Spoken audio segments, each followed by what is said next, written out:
علماء کرام و شعراء اسلام و اراکین بزم، معزز سامعین، پردہ نشین خواتین، السلام علیکم ورحمۃ اللہ وبرکاتہ۔ الحمد للہ رب العالمین والصلاة والسلام علی رسولہ الکریم وعلی آلہ واصحابہ اجمعین، اما بعد فاعوذ باللہ من الشیطان الرجیم، بسم اللہ الرحمن الرحیم۔ اهدنا الصراط المستقیم صراط الذین انعمت علیہم غیر المغضوب علیہم ولا الضالین، صدق اللہ العظیم۔ عقیدت و محبت کے ساتھ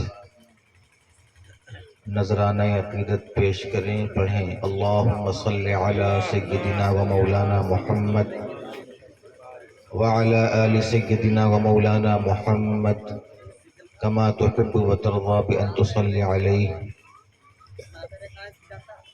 صلى الله تعالى عليه وعلى آله وأصحابه وبارك وسلم على العالمين أبدا۔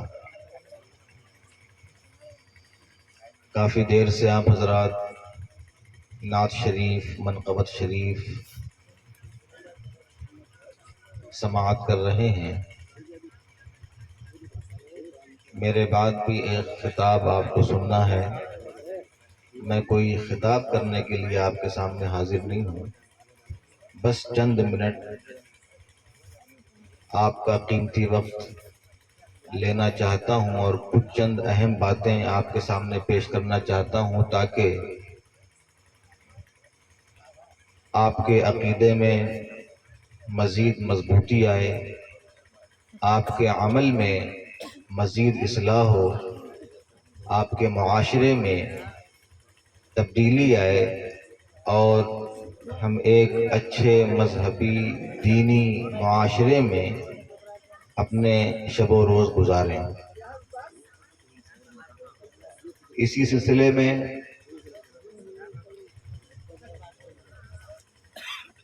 مجھ سے پہلے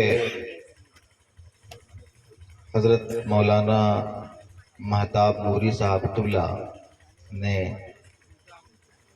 آپ کے سامنے اچھا خطاب پیش کیا۔ آپ نے ان کا خطاب سنا اور محظوظ ہوئے۔ اللہ تعالیٰ انہیں مزید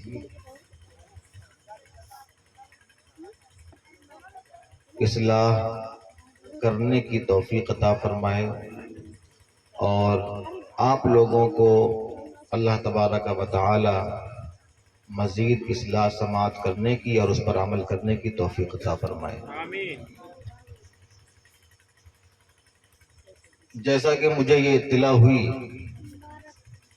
کہ حضرت شہید مرد شاہ رحمت اللہ تعالی علیہ کے عرس کی مناسبت سے اس محفل کو منعقد کیا گیا۔ یہ محفل عرس کی مناسبت سے ہے اور اس محفل کا نام جو عرس شہید مرد شاہ رحمت اللہ تعالی علیہ رکھا گیا، وہ کیوں رکھا گیا، ان کا عرس کیوں منایا گیا، ان کی یاد کیوں منائی گئی، ان کے نام سے اہتمام کیوں کیے گئے، ان کے نام پر آپ یہاں اکٹھا کیوں ہوئے، ان کے نام پر آپ نے علماء کو کیوں بلایا، ان کے نام پر آپ نے طرح طرح کے انتظامات میں اپنے پیسے صرف کیوں کیے، کبھی آپ نے یہ سوچا؟ آپ نے خالی فضائل سنے۔ حضرت شہید مرد شاہ رحمت اللہ تعالی علیہ ایسے تھے، وہ بڑے باکمال تھے، وہ چلتے تھے تو ان کے پیچھے ان کے غلاموں کا ہجوم ہوتا تھا، یہ ساری باتیں آپ نے سنی اور سنتے ہیں، مگر کبھی آپ نے یہ سوچا کہ ان کے نام پر ہم اکٹھا کیوں ہوئے؟ ان کے نام پر ہم نے یہ محفل کیوں سجائی؟ ان کے نام پر ہم نے اس محفل کا انعقاد کیوں کیا؟ ان کے نام پر ہم نے طرح طرح کے انتظامات میں اپنے وقت اور اپنے پیسے کو صرف کیوں کیا؟ اگر آپ اس پر غور کریں گے، آپ اس کی گہرائی میں جائیں گے، آپ اس کی باریکی تک اپنی نگاہ کو دوڑائیں گے، تو آپ کو معلوم ہوگا صرف ایک وجہ ہے، صرف ایک وجہ ہے کہ جس وجہ کی بنیاد پر آج ان کے نام پر ہم یہاں بیٹھے ہوئے ہیں، وہ صرف ایک وجہ ہے۔ وہ ایک وجہ یہ ہے کہ انہوں نے اپنی پوری زندگی عشق رسول میں گزار دی۔ انہوں نے اپنی پوری زندگی عشق رسول میں گزاری، اور عشق رسول ہی اصل ایمان ہے۔ اگر کسی کے پاس نماز ہے، وہ پڑھنے کو کلمہ بھی پڑھتا ہے، وہ کہنے کو یہ بھی کہتا ہے کہ میں سرکار سے محبت کرتا ہوں، وہ کہنے کو یہ بھی کہتا ہے کہ میں اولیاء سے محبت کرتا ہوں، وہ کہنے کو یہ بھی کہتا ہے کہ میں مزارات پر جاتا ہوں، وہ کہنے کو یہ بھی کہتا ہے کہ میں قرآن پڑھتا ہوں، حدیث پڑھتا ہوں، مدرسے میں پڑھتا ہوں، مدرسے میں پڑھاتا ہوں، بہت ساری باتیں کہتا ہے، مگر ان سب چیزوں کے باوجود آپ کو دیکھنا یہ ہے کیا واقعی اس کے دل میں عشق رسول ہے بھی یا نہیں۔ اگر عشق رسول ہے تو یہ ساری چیزیں کامیاب ہیں، اور اگر عشق رسول نہیں ہے تو یہ ساری چیزیں اس کی بیکار ہیں، میدان محشر میں اس کے منہ پر مار دی جائیں گی۔ سب سے اصل ہے ایمان، اور وہ ہے عشق رسول۔ عشق رسول کیا ہے؟ عشق رسول یہ ہے کہ سرکار مدینہ صلی اللہ تعالی علیہ وآلہ وسلم نے جن چیزوں کا ہمیں حکم دیا ہے، ان چیزوں پر ہم عمل کریں، ہم سرکار کے خصائص بھی بیان کریں، ان کے فضائل بیان کریں، ان کے مناقب بیان کریں، سرکار کے حسن کے بارے میں بتائیں، ساتھ میں یہ بھی بتائیں کہ سرکار نے وہ کون سی باتیں ارشاد فرمائی ہیں کہ جس پر عمل کرنا ہم سب کا فریضہ ہے۔ ہم نے حسن رسول اللہ تو بیان کیا، مگر تعلیمات رسول اللہ نہیں بیان کیا۔ ہم نے حسن رسول اللہ کو تو دیکھا، ہم نے دندان رسول اللہ کی تعریف تو کی، مگر تعلیمات رسول اللہ کیا ہیں نہ کبھی اس کو بیان کیا، نہ کبھی اس پر عمل کیا۔ آج ہمارے معاشرے میں یہی تو ہے۔ کیا ہے مسلک اعلیٰ حضرت فیضان مفتی اعظم ہند، فیضان حضور تاج الشریعہ، مسلک اعلیٰ حضرت، ساری چیزیں آپ کہتے ہیں، نعرہ لگاتے ہیں، مگر یہ مسلک اعلیٰ حضرت ہے کیا؟ یہ مسلک اعلیٰ حضرت اصل میں تعلیمات اعلیٰ حضرت ہے۔ جو اعلیٰ حضرت نے ہمیں تعلیم دیا ہے، اسی پر عمل کرنے کا نام مسلک اعلیٰ حضرت ہے۔ مسلک اعلیٰ حضرت کسی درخت کا نام نہیں، مسلک اعلیٰ حضرت کسی سمندر کا نام نہیں، مسلک اعلیٰ حضرت تعلیمات اعلیٰ حضرت پر عمل کرنے کا نام ہے۔ جس نے تعلیمات رضا پر عمل کیا، گویا کہ وہ چاہے مسلک کا نعرہ لگائے یا نہ لگائے، وہ اسی مسلک پر مانا جائے گا۔ اس لیے ہمیں اگر مسلک اعلیٰ حضرت کی صحیح تعبیر پیش کرنا ہے تو ہمیں تعلیمات اعلیٰ حضرت پر عمل کرنا ہوگا۔ اور تعلیمات اعلیٰ حضرت کیا ہے؟ اس کی پہلی کڑی کیا ہے؟ اس کا پہلا زینہ کیا ہے؟ اس کا پہلا زینہ یہ ہے کہ سرکار سے سچی محبت کرو، عشق رسول میں سرشار ہو جاؤ، اپنے شب و روز سرکار کی محبت میں گم کر دو، اور سرکار کی محبت میں اپنی ذات کو محو کر دو۔ اگر ایسا ہوگا تو قسم خدا کی آپ دنیا میں بھی کامیاب رہو گے، اور میدان محشر میں بھی آپ کامیاب رہو گے۔ اور عشق رسول اللہ، عشق رسول اللہ کیا ہے معلوم؟ آج ہمارے ایمان میں ہی کمی ہے، کمی ہے۔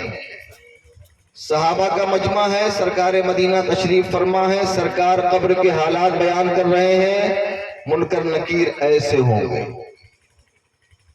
ان کا سر ایسا ہوگا گنبد نما، ہاتھ پاؤں کے ناخن پھاوڑے اور کھرپے کی طرح ہوں گے، نہایت عظیم الجثہ ہیبت ناک شکل منکر نکیر کی ہوگی۔ سرکار بیان فرما رہے ہیں صحابہ کے درمیان۔ اسی محفل میں، اسی مجلس میں حضرت عمر بھی تشریف فرما ہے۔ سرکار بیان کر رہے ہیں منکر نکیر ایسے ہوں گے، ہر ایک کو جانا ہے، سوال کا جواب دینا ہے، یہ ساری چیزیں ہونی ہیں، 2 گز قبر میں جانا ہے، قبر اندھیری کوٹھری ہوگی۔ منکر نکیر کی یہ ساری باتیں سرکار بیان کر رہے ہیں، صحابہ کا مجمع ہے، حضرت عمر بیٹھے ہیں۔ حضرت عمر رضی اللہ تعالی عنہ جب یہ ساری چیز سن کر جب ان کے جسم پر لرزہ طاری ہوا، آپ اچانک کھڑے ہو گئے، کہا یا رسول اللہ، منکر نکیر کا سر گنبد کی طرح ہوگا، آنکھ بڑی ہوں گی، ناخن بڑے ہوں گے، عظیم شکل ان کی ہوگی، عظیم جو ہے جسم ہوگا، عظیم الجثہ ہوں گے، ہیبت ناک ہوں گے۔ تو یا رسول اللہ یہ بتائیں کیا اس وقت ہمارے ہوش سلامت رہیں گے؟ اس وقت ہمارے ہوش سلامت رہیں گے؟ تو سرکار نے فرمایا اے عمر ہاں ہوش سلامت رہیں گے۔ کیا فرمایا؟ ہاں ہوش سلامت رہیں گے۔ تو حضرت عمر نے عرض کیا یا رسول اللہ اگر قبر کی اس تاریکی میں ہمارے ہوش سلامت رہیں گے تو ہم منکر نکیر کو بھی دیکھ لیں گے۔ کیا کہا؟ ہم منکر نکیر کو بھی دیکھ لیں گے۔ یہ بات آپ نے کیوں عرض کی؟ اس لیے کہ ایک مرتبہ تو سرکار مدینہ صلی اللہ تعالی علیہ وآلہ وسلم نے ارشاد فرمایا اے عمر تم مجھ سے کتنی محبت کرتے ہو؟ حضرت عمر نے کہا اپنی اولاد سے زیادہ، اپنے والدین سے زیادہ، پڑوسی سے زیادہ، اپنے تمام آباء و اجداد سے زیادہ، سب سے زیادہ آپ سے محبت کرتا ہوں۔ سرکار نے ارشاد فرمایا اے عمر کیا تم اپنی جان سے بڑھ کر مجھ سے محبت کرتے ہو؟ حضرت عمر نے عرض کی یا رسول اللہ نہیں، جان سے بڑھ کر نہیں کرتا، جان سے پہلے کرتا ہوں، اس کے بعد آپ سے کرتا ہوں۔ سرکار نے ارشاد فرمایا اچھا، تو سرکار نے اپنا دست مبارک ان کے سینے پر رکھا، کہا اب بتاؤ، کہا یا رسول اللہ قسم ہے رب ذوالجلال کی جس کے قبضے میں ہماری جان ہے، میں اپنی جان سے بڑھ کر بھی آپ سے محبت کرتا ہوں۔ تو سرکار نے فرمایا اے عمر اب تمہارا ایمان مکمل ہو چکا ہے۔ نعرہ تکبیر، نعرہ رسالت، مسلک اعلیٰ حضرت، مسلک اعلیٰ حضرت، مسلک اعلیٰ حضرت، عرس مقدس حضرت علامہ مولانا مفتی فہیم اختر رضوی صاحب قبلہ آج کے شیخ پرتاپ گڑھ، نعرہ تکبیر، نعرہ رسالت۔ کیا فرمایا سرکار نے اے عمر تمہارا ایمان اب مکمل ہو چکا ہے۔ یہ کس بات پر ارشاد فرمایا؟ جب حضرت عمر نے کہا کہ میں اپنی جان سے بڑھ کر بھی آپ سے محبت کرتا ہوں، یعنی آپ سے زیادہ میں کسی سے محبت نہیں کرتا۔ پھر فرمایا کہ اب تمہارا ایمان مکمل ہوا۔ آج ہم اپنا جائزہ لیں، اپنے گریبان میں جھانکیں اور ہم یہ سوچیں، فکر کریں، تصور کریں کہ ہم سرکار سے کتنی محبت کرتے ہیں۔ کیا اپنے والدین سے زیادہ کرتے؟ ہم کہتے تو ہیں کہ ہم سرکار کے نام پہ جان دے دیں گے، ہم سرکار کے لیے سب کچھ قربان کر دیں گے، مگر کیا حضرت ابو بکر والا جذبہ آج بھی باقی ہے؟ تو سرکار نے ارشاد فرمایا تھا کہ کون ہے جو اسلام کی راہ میں خرچ کرے؟ اسلام کو ضرورت ہے، دین کو ضرورت ہے، کون ہے جو خرچ کرے؟ حضرت عمر نے اپنے سارے مال کا آدھا حصہ کیا اور آدھا حصہ سرکار کی بارگاہ میں پیش کر دیا، آدھا گھر میں چھوڑ دیا۔ حضرت ابو بکر نے اپنا پورا مال سرکار کی بارگاہ میں پیش کر دیا۔ آج بتائیے کون ہے ایسا جو سرکار کی بارگاہ میں اپنا پورا مال صرف کر دے، دین کے لیے اپنا پورا مال قربان کر دے، اپنے مذہب کے لیے اپنی پوری قربانی پیش کر دے؟ لیکن نہیں کرتے ہم، نہ ایسا کوئی جذبہ ہے، نہ ایسی کوئی سوچ ہے، لیکن پھر بھی ہم کہتے ہیں کہ علی کا دامن، ابو بکر کا دامن، عثمان کا دامن، یہ ایسے نہیں ہوتا، بلکہ حضرت عثمان غنی عرب کے 100 سرخ اونٹ قربان کر دیے اسلام کے لیے۔ سرکار نے دوبارہ فرمایا اور کون ہے؟ حضرت عثمان پھر کھڑے ہوئے، کہا 100 اونٹ اور، پھر کھڑے ہوئے، کہا 100 اونٹ اور، 300 مانگنے کے بعد بھی حضرت عثمان نے کہا اگر میرے پاس مزید اور مال ہوتا تو میں آج سارے مال کو سرکار کی بارگاہ میں پیش کر دیتا. ہاں بے شک سبحان جب اللہ. آپ اس کا تجزیہ کریں گے, آپ اس کا جائزہ لیں گے, آپ اس کو آج کے ریٹ کے حساب سے نکالیں گے تو تقریباً کئی ارب روپے اس کے بنتے ہیں. بے شک 300 ارب کے سرخ اونٹ آج کے پیسے کے اعتبار سے کئی ارب روپے بنتے ہیں. یہ آج کی جو ہمارے ہندوستان میں راجستھانی ریگستانی اونٹ ہوتے ہیں اس کی قیمت تو بہت کم ہوتی ہے, لیکن جو عرب کا سرخ اونٹ ہوتا ہے اس کی قیمت, ایک ایک اونٹ کی قیمت اتنی ہوتی ہے کہ بڑے بڑے کروڑپتی اپنے سارے پیسے کو خرچ کر دیں مگر وہ ایک اونٹ خرید نہ پائیں. حضرت عثمان نے 300 ایسے اونٹ دین کے لیے قربان کیا. لیکن آج ہم کہتے تو ہیں حضرت عثمان کا دامن نہیں چھوڑیں گے, ابو بکر کا دامن نہیں چھوڑیں گے, لیکن ہم اس پر عمل نہیں کرتے. ان کی تعلیمات پر, ان کے اسوہ پر, ان کی طرز زندگی پر, ان کے جو ہے ان کے معمولات کو ہم نمونہ عمل نہیں بناتے. اگر ہم آج صحابہ کی طرز زندگی پر عمل کر لیں اور ان کے اسوہ پر ہم عمل کر لیں تو قسم خدا کی آج بھی اسلام تمام مذاہب پر غالب نظر آئے گا. لیکن ہم ہیں کہ اسلام اسلام اسلام کہتے ہیں, مسلمان مسلمان مسلمان کہتے ہیں, مگر جو اسلام کی سیرت ہے, اسلام کی تعلیمات ہے, جو اسلام نے ہمیں بتایا ہے, ہم اس کے بارے میں کچھ نہیں سوچتے. اللہ تبارک و تعالی ہم سب کو اسلام کی تعلیمات پر عمل کی توفیق عطا فرمائے. میں اپنی آخری بات پیش کر کے رخصت ہوں گا, وہ یہ ہے آج ہمارے معاشرے میں ایک بلا اور ایک وبا بہت تیز پھیلی ہوئی ہے. تمام علاقوں میں وہ بلا پھیل رہی ہے اور ہمیں اس بلا سے بچنے کی سخت ضرورت ہے. وہ بلا کیا ہے؟ آج ہمارے گھر کی بچیاں, ہمارے گھر کی بہنیں غیروں کے ساتھ بھاگ کر اپنے ایمان کو تباہ کر دے رہے ہیں. آج آپ سوشل میڈیا پہ دیکھ رہے ہوں گے, سوشل میڈیا پر آج آپ کی نگاہ پڑتی ہوگی تو روز بروز ہندوستان کے مختلف علاقوں سے آپ کو خبریں آتی ہوں گی کہ فلاں شہر میں, فلاں ضلع میں, فلاں خطے میں, فلاں علاقے میں فلاں نام کی لڑکی فلاں کے ساتھ چلی گئی, اس نے اپنے ایمان کا سودا کر دیا اور چند مہینے گزرے تھے کہ اس نے اپنی جان کو بھی تباہ کر دیا. اس کا ایمان بھی تباہ ہو گیا, اس کی جان بھی تباہ ہو گئی. تو ہمیں اور آپ کو یہ ضرورت ہے کہ ہم اپنی بیٹیوں پر, اپنی بہنوں پر, اپنی بچیوں پر سخت نگاہ رکھیں. ہم ان پر ایسی نگاہ رکھیں کہ وہ ہماری بچیاں, ہماری بہنیں, ہماری بیٹیاں بہکنے نہ پائیں.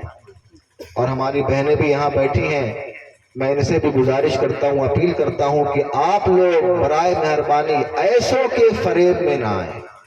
آپ لوگ اسلام کی مقدس شہزادی ہیں. آپ حضرت فاطمہ رضی اللہ تعالی عنہا کے اسوہ پر چلنے کی آپ اس پر کوشش کریں. حضرت فاطمہ رضی اللہ تعالی عنہا کا جو معمول تھا اسی معمول پر آپ اپنے آپ کو گزاریں, اپنی زندگی گزاریں, تاکہ آپ کے مرنے کے بعد حضرت فاطمہ رضی اللہ تعالی عنہا آپ سے خوش ہو, اور اگر آپ سے وہ خوش ہو گئیں تو آپ کی نجات کے لیے ان کا خوش ہونا ہی کافی ہے. سوشل میڈیا کا استعمال نہ کریں, واٹس ایپ, فیس بک, انسٹاگرام کو بالکل الگ رکھیں اپنے سے. بالخصوص ہماری جو بہنیں, ہماری بچیاں, ہماری بہنیں جو یہاں بیٹھی ہیں, اور جو گھر کے گارجین ہیں, ہمارے والدین, ان سے میری پہلے گزارش ہے کہ یہ اپنی بچیوں کو, اپنی بہنوں کو شادی سے پہلے ہرگز موبائل نہ دیں. دیکھیں شیطان ہر وقت غالب ہے, شیطان ہمارے سر پر سوار ہے, وہ کب کس کو کیا بہکا دے پتہ نہیں ہے. اس لیے جو گھر کے والدین ہیں یا بڑے بھائی ہیں وہ ہماری بچیوں کا, اور خود بھی سوشل میڈیا کا استعمال غلط نہ کریں. یہ ہمارے بھائی, یہ 16 سال کے, 17 سال کے, 20 سال کے بچے, اگر آپ ان کی آئی ڈی چیک کریں تو ان کی 10 آئی ڈیاں ہیں انسٹاگرام کی, 10 آئی ڈی, فیس بک پر ایک آئی ڈی اوریجنل اور 10 آئی ڈی فیک، اس سے لوگوں کو بلیک میل کرتے ہیں. اور اسی طرح کی کچھ عادتیں ہماری بہنوں میں بھی آ گئی ہے. تو ہماری بہنیں بالخصوص غیروں کے ہاتھوں میں جا کر اپنے ایمان کا سودا نہ کریں. آپ کی شادی ہو تو آپ کی شادی سنت رسول کے مطابق ایک اسلامی بھائی سے ہو، تاکہ آپ سے جو نسل چلے وہ اسلامی نسل چلے، اور آپ کے کوکھ سے جو بچہ پیدا ہو، آپ کے پیٹ سے جو بچہ باہر آئے، وہ اسلام کا سپاہی بنے، اسلام کا مبلغ بنے. سبحان اللہ، ماشاء اللہ، ماشاء اللہ، بے شک. تو بالخصوص ہماری جو بہنیں یہاں بیٹھی ہیں، اللہ تعالیٰ آپ لوگوں کو سلامت رکھے. ماشاءاللہ آپ لوگ مکمل پردے میں ہیں. آپ لوگ ایسی جگہ پر بیٹھی ہیں کہ جہاں سے آپ کو ہم نہیں دیکھ سکتے. ایسے ہی پردے کے ساتھ آپ ہمیشہ اہتمام رکھیں اپنا، چاہے وہ جلسے کی محفل ہو، چاہے میلاد کی محفل ہو، چاہے وہ بازار میں کبھی جانا ہو، تو مکمل پردے کے ساتھ آپ جایا کریں. آپ حضرت فاطمہ رضی اللہ تبارک و تعالی عنہا کی سیرت پر عمل کرنے کی کوشش کریں. بے شک. انشاءاللہ اگر آپ ان کی سیرت پہ عمل کریں گی تو آپ کی دنیا بھی کامیاب رہے گی، آپ کی آخرت بھی کامیاب رہے گی. اور آج تو باضابطہ غیروں کی طرف سے ایک سازش ہے، ایک منصوبہ ہے، منظم پلان ہے کہ تمہیں مسلمان کی بچیوں کو کیسے اپنے دامے فریب میں لینا ہے، تمہیں کون کون سے الفاظ کہنا ہے کہ جس سے وہ تم سے متاثر ہو جائیں اور تم سے دوستی کر بیٹھے، اور 1-2-3 مہینے کے بعد اپنے ایمان کا جنازہ نکال دیں. یہ RSS کی، بجرنگ دل کی، اور یہ جو سنگٹھن ہیں ان کے جس پر یہ کام کر رہے ہیں، یہ لوگ باضابطہ ان کو ٹریننگ دی جاتی ہے کہ پہلے ان سے دوستی کرو، اور جب ان کو دیکھو کوئی خوبصورت لڑکی ہو تو کہو ماشاءاللہ کتنی اچھی ہیں آپ. بتائیے کہ غیر لوگ کہہ رہے ہیں ماشاءاللہ الحمدللہ کے جیسے الفاظ وہ لوگ استعمال کر رہے ہیں.